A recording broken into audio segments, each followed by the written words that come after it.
നമ്മൾ ഇന്നത്തെ വീഡിയോയിൽ ഡിസ്കസ് ചെയ്യാൻ പോകുന്നത് നാളത്തെ സ്പെയിൻ ബെൽജിയം മാച്ച് ആര് ജയിക്കുന്നുള്ളതാണ്.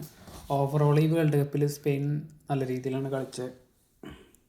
നാളത്തെ ഗെയിമിനെ പറ്റി പറയുമ്പോൾ ഡെഫിനറ്റ്ലി ബെൽജിയം ജയിക്കാനാണ് സാധ്യത. അപ്പോൾ ഒരു ചോദ്യം വരും, എന്തുകൊണ്ടാണ് ബെൽജിയം ജയിക്കുക എന്നുള്ളത്. ബെൽജിയം നാളത്തെ മാച്ച് ജയിക്കുന്ന പറയുന്നത് എൻ്റെ റീസൺ വളരെ സിമ്പിളാണ്. സ്പെയിനിനെ ശ്രദ്ധിച്ചിട്ടുണ്ടെങ്കിൽ അവർക്ക് സ്ട്രൈക്കർ എന്ന് പറയാൻ കളിക്കാനുള്ളത് ഓർസ്രബാൾ മാത്രമാണ്. പിന്നെ മെറീനോയ്ക്ക് ഗോൾസ് സ്കോർ ചെയ്യാൻ കഴിയും. ബട്ട് ലൈക്ക് യാമാൽ ഈ വേൾഡ് കപ്പിൽ ഗോൾസ് സ്കോർ ചെയ്യാൻ ട്രൈ ചെയ്യുന്നുണ്ട്, പക്ഷേ കുറേ ചാൻസസ് എടുക്കുന്നുണ്ട്, പക്ഷെ ഒന്നും ഗോളായി കൺവേർട്ട് ചെയ്യാൻ യാമാലിന് സാധിക്കുന്നില്ല. സ്പെയിൻ്റെ ഏറ്റവും വലിയ പ്രശ്നം ഒരു പ്രോപ്പർ സെൻറ്റർ ഫോർവേഡ് ഇല്ല. ഈ ബെൽജിയത്തിൻ്റെ കളി എടുക്കുകയാണെങ്കിൽ അവർ ഓരോ കളി കഴിയുന്നതോറും ബെറ്റർ ആയിട്ടാണ് വന്നേക്കുന്നത്. അപ്പോൾ നാളത്തെ കളി ബെൽജിയം ജയിക്കാനാണ് സാധ്യത കൂടുതൽ. ലൈക്ക് ലുക്കാക്കുവിനൊക്കെ ഒരു 90 മിനിറ്റ്സ് കളിക്കാനുള്ള ഫിറ്റ്നസ് ഇല്ല. ബട്ട് ലൈക്ക് ഒരു 70 മിനിറ്റ്സ് അല്ലെങ്കിൽ ഒരു ഹൈഡ്രേഷൻ ബ്രേക്ക് കഴിയുമ്പോൾ ഒരു സൂപ്പർ സബ്ബായിട്ട് ഇറങ്ങിക്കഴിഞ്ഞിട്ടുണ്ടെങ്കിൽ ലുക്കാക്കു ക്ലിനിക്കലാണ് കുറേയും കൂടി ഫിനിഷിങ്ങിൽ. അപ്പോൾ ലുക്കാക്കുവിന് ചാൻസ് എടുക്കാൻ പറ്റും. പിന്നെ എക്സ്പീരിയൻസ് ഉണ്ട്. അപ്പോൾ ഡെഫിനറ്റ്ലി ലുക്കാക്കുവിന് ഈസിലി സ്കോർ ചെയ്യാൻ പറ്റുന്ന ഒരു മാച്ചാണ് സ്പെയിൻ ബെൽജിയം. ബെൽജിയത്തിന് അധികം ഓടാൻ പറ്റില്ല. ഈ കുറേയും കൂടി ഏജ്ഡാണ്. അവരുടെ ഗോൾഡൻ ജനറേഷൻ്റെ ഒരു ലാസ്റ്റ് വേൾഡ് കപ്പാണ്. സ്പെയിനാണെങ്കിൽ വളരെ യങ്ങാണ്, നന്നായി കളിക്കും. സ്പെയിൻ്റെ ഒരു ഏറ്റവും വലിയ വേറൊരു പ്രശ്നമുള്ളത് നിക്കോ വില്യംസ് ഈ മാച്ചിന് ഫിറ്റാണെന്നുള്ള കാര്യം നമുക്കറിയില്ല. അപ്പോൾ സെൻട്രൽ ഫോർവേഡായിട്ട് കളിക്കാൻ ചാൻസ് ഉള്ളത് ഓർസ്രബാൾ തന്നെ ആയിരിക്കും. നെക്സ്റ്റ് ഈ മാച്ചും സെൻട്രൽ ഫോർവേഡായിട്ട് കളിക്കുക. പക്ഷേ ഒരു ട്രഡീഷണൽ ഒരു പ്രോപ്പർ CF അല്ല ഓർസ്രബാൾ. മെറീനോനെ ചിലപ്പോൾ ഒരു 70 മിനിറ്റിൽ സബ്ബായിട്ട് ഇറക്കുമോ, സൂപ്പർ സബ്ബായി ഒരു സ്കോർ കഴിഞ്ഞ ഗെയിമിൽ നടന്ന പോലെ ഗോൾ സ്കോർ ചെയ്യാൻ വേണ്ടിയിട്ട് സബ്ബായിട്ട് ഇറങ്ങാനുള്ള നല്ല ചാൻസ് ഉണ്ട്. പക്ഷേ ബെൽജിയത്തിനെ പറ്റി ചിന്തിക്കുമ്പോൾ എപ്പോഴും ഡിബ്രൂയിനൊരു പാസ് കൊടുക്കുക, ലൈക്ക് ഒരു ഡോക്കു ഉണ്ട്. ഡോക്കു വിങ്ങി കൂടെ അഗ്രസീവാണ്. യമാൽ സ്കോർ ചെയ്യണമെന്നുണ്ടെങ്കിൽ യമാൽ എപ്പോഴും വൈഡായിട്ട് കളിക്കുന്ന പ്ലെയറാണ്. യമാലിൻ്റെ ഗെയിം ശ്രദ്ധിച്ച് എപ്പോഴും അറിയാം നമുക്ക്. ലെഫ്റ്റ് വിങ്ങിൽ നിന്ന് കട്ട് ചെയ്ത് ഉള്ളിലോട്ട് വന്ന് ഒരു കേളിങ് ഷോട്ട് അതായത് ലെഫ്റ്റ് കോർണറിലോട്ടാണ് എപ്പോഴും കേളിങ് ഷോട്ട് കൊടുക്കുക.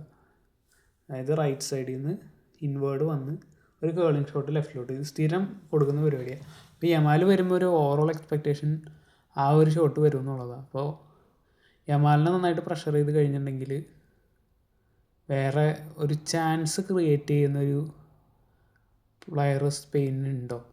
പെഡ്രി ഉണ്ട്. ലൈക്ക് സ്റ്റിൽ ഒരു ഹൈ പ്രസ്സിങ് അല്ലെങ്കിൽ ഒരു ലോ ബ്ലോക്കൊക്കെ തിന്നു കഴിഞ്ഞാൽ പെഡ്രിക്കത് ചാൻസ് ക്രിയേറ്റ് ചെയ്യാൻ പറ്റുമോ? നിക്കോ വില്യംസിന് ഇഞ്ചുറി ഉണ്ട്. സോ ലെഫ്റ്റ് വിങ്ങിൽ കൂടെ ഒരു അറ്റാക്കിങ് നടക്കില്ല. പിന്നെ വളരെ ഡയറക്റ്റായിട്ടായിരിക്കും കളി വരുന്നത്. അങ്ങനെ ഡയറക്റ്റായിട്ട് കളി വരികയാണെങ്കിൽ സ്പെയിനിന് സ്കോർ ചെയ്യാൻ സാധിക്കുമെന്ന് എനിക്ക് തോന്നുന്നില്ല. മോസ്റ്റ്ലി ബെൽജിയം ആയിരിക്കും ജയിക്കുക. ഇനി ഓവറോൾ വേൾഡ് കപ്പ് പ്രഡിക്ഷൻ പറയാം. Next game with England versus Norway. ഞാൻ ബിലീവ് ചെയ്യുന്നത് നോർവേ ജയിക്കുന്ന. ഇംഗ്ലണ്ട് ഹാരി കെയ്ൻ വെരി ക്ലിനിക്കലാണ്, ശരിയാണ്. ലൈക്ക് AMF ആയിട്ട് Bellingham can score. Bellingham and Harry Kane. Who else can score in England team? ഇവരൊരു 70 minute സ്ഥിരം കളിക്കും. ഹാലൻഡിന് കഴിഞ്ഞ ഗെയിമൊക്കെ ഹാലൻഡ് ഹാഡ് ലൈക്ക് 30 ടച്ചസ്. 30 ടച്ചിൽ 2 ഷോട്ടാണ് ടാർഗറ്റിലുണ്ടായത്. 2 ഷോട്ട്സ് ഓൺ ടാർഗറ്റ്, അത് 2 ഗോളായി. So Haaland is very very crucial for Norway. പിന്നെ ന്യൂസ എന്ന് പറഞ്ഞ പ്ലെയറിൻ്റെ നല്ല പെർഫോമൻസാണ്. അതുപോലെ ദേ ക്യാൻ ഡിഫെൻഡ്. കഴിഞ്ഞ കളിയിൽ റെഡ് കാർഡ് കിട്ടിയത് കൊണ്ട് തന്നെ ലൈക്ക് 1 മാൻ ഡൗൺ ആണ് ഇംഗ്ലണ്ട്. സോ സെൻട്രൽ ബാക്ക് പൊസിഷനിൽ നിന്ന് റൈറ്റ് ബാക്കായിട്ട് മാറി കളിക്കേണ്ടി വരും. ആ പ്ലെയറിൻ്റെ പേര് എനിക്ക് പെട്ടെന്ന് കിട്ടുന്നില്ല. ലൈക്ക് എല്ലാ ഗെയിമിലും സ്റ്റാർട്ട് ചെയ്ത ആ പ്ലെയർ ലൈക്ക് സെൻട്രൽ ബാക്കായിട്ട് കളിക്കുന്നില്ല. അടുത്ത നെക്സ്റ്റ് കളി റൈറ്റ് ബാക്കായിട്ട് കളിക്കാൻ സാധ്യത. സോ ഒരു മിഡ്ഫീൽഡിൽ നിന്ന് ഒരു സ്കോർ ചെയ്യാൻ കഴിയുന്ന ഒരു പ്ലെയർ ഇംഗ്ലണ്ടിന് ഉണ്ടോ? ലൈക്ക് ബെല്ലിംഗം സ്കോർ ചെയ്യും, പക്ഷേ ബെല്ലിംഗം ഒരിക്കലും മിഡ്ഫീൽഡ്സിൽ നിന്നല്ല സ്കോർ ചെയ്യുന്നത്. എപ്പോഴും ലൈക്ക് റീബൗണ്ട് അല്ലെങ്കിൽ ബോക്സിലോട്ട് കയറിപ്പോയി ലൈക്ക് അങ്ങനത്തെ ഉള്ള സിറ്റുവേഷൻസിലാണ് ബെല്ലിംഗം സ്കോർ ചെയ്യണത്. ബട്ട് നോർവേ ആണെങ്കിൽ Haaland can score against any defence. ഹാലൻഡിന് അധികം ടച്ച് വേണ്ട. കഴിഞ്ഞ ഗെയിമിൽ ശ്രദ്ധിച്ചാൽ മനസ്സിലാവും, ഒരു 60 മിനിറ്റ് ഗെയിമിൽ ഒരു സ്ഥലത്തും ഉണ്ടായില്ല. ഹാരിക്കെയിൻ ക്ലിനിക്കലാണ്, but like Norway are like really good. Switzerland Argentina match അർജൻറ്റീനയ്ക്ക് അത് റിയൽ ടെസ്റ്റിംഗ് ആയിരിക്കും. കാരണം സ്കോർ ചെയ്യാൻ പറ്റുന്ന ഒരു ടീം സ്വിറ്റ്സർലൻഡിനുണ്ട്. Any time they can score and they can defend well. അർജൻറ്റീനയുടെ ഏറ്റവും പ്രശ്നം എന്നുള്ളത് വിങ്ങിക്കോടുള്ള അറ്റാക്ക് വളരെ മോശമാണ്. എപ്പോഴും സെൻട്രൽ പ്രോഗ്രഷനാണ് അർജൻറ്റീന കളിക്കുമ്പോഴുള്ള കളികളിൽ കാണുന്നത്.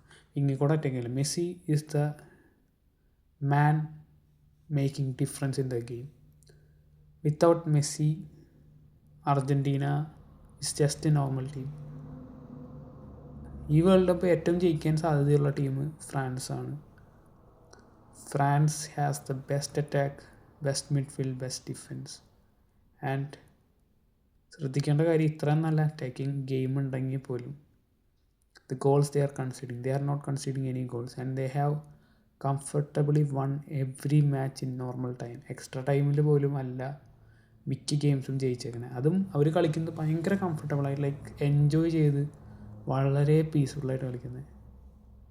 ഇനിയൊരു സബ്സ്റ്റിറ്റ്യൂഷൻ നടത്തുകയാണെങ്കിൽ പോലും like who are comes to the pitch is like really dangerous. അതാണ് ഈ ഏറ്റവും ഫ്രാൻസ് ടീമിനെ ലീത്തലാക്കുന്നത്. എനിക്ക് തോന്നുന്നത് നെക്സ്റ്റ് വേൾഡ് കപ്പും ഫ്രാൻസ് തന്നെ ജയിക്കാനാണ് സാധ്യത.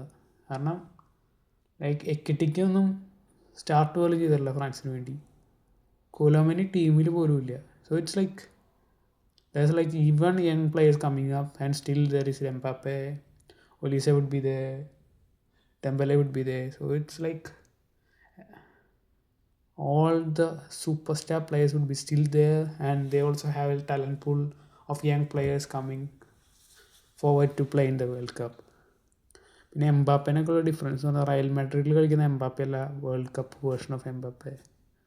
He is very happy, he defends really well. The difference that happens in French team is they are a group of high quality superior players that play as a team. So World Cup winners are France for sure. Second place go to Argentina.